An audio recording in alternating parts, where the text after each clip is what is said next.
네, 아시아와 태평양 유럽 지역의 안보 사령탑이 총출동하는 아시아 안보회의 샹그릴라 대화가 2박 3일 일정으로 개막했습니다. 안보 협력 수위를 높여가고 있는 한일 국방장관 회담이 열리고 한중 장관의 만남도 예정돼 있어서 한반도 정세 등을 두고 어떤 논의가 오갈지 관심입니다. 싱가포르에서 임성재 기자입니다.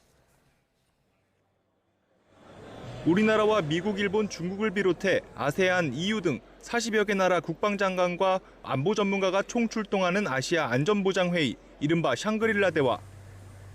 회의 기간 한미일 국방장관 간 만남은 물론 한일, 한중 양자회담 등 굵직굵직한 일정이 예정돼 있어 어떤 논의가 오갈지 주목됩니다. 가장 큰 관심은 한미일 국방장관 회담입니다.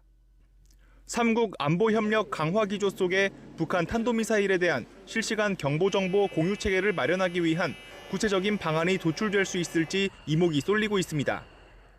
현재는 기존 미국을 사이에 둔 정보공유 약정, 티사를 활용하는 방안이 실무진 차원에서 논의되고 있습니다. 여기에 3국 연합훈련 확대 등에 대해서도 머리를 맞댈 것으로 보입니다. 별도로 4년 만에 진행되는 한일 국방장관 회담은 또 다른 관전 포인트입니다. 양국 만남에선 교류 확대의 걸림돌이 됐던 2018년 일본 초계기 위협 비행 사건이 주요 의제에 오를 것으로 보입니다. 현재도 우리 군은 일본 초계기에 대한 레이더 조사는 없었고 오히려 위협 비행을 당했다는 입장을 유지하고 있지만 일본은 이에 반박하고 있습니다. 한중 국방장관도 6개월 만에 다시 만납니다. 우리 측은 중국 측에 핵미사일 위협 등 고도화되는 북한의 도발에 대해 건설적인 역할을 해달라고 당부할 것으로 보입니다. 다만 한미일 북중러 갈등 국면 속에 어느 정도 성과가 있을지는 불투명합니다. 이 밖에 회의 기간에는 EU, 캐나다, 네덜란드, 독일 등 국방수장들과 양자회담도 이어집니다.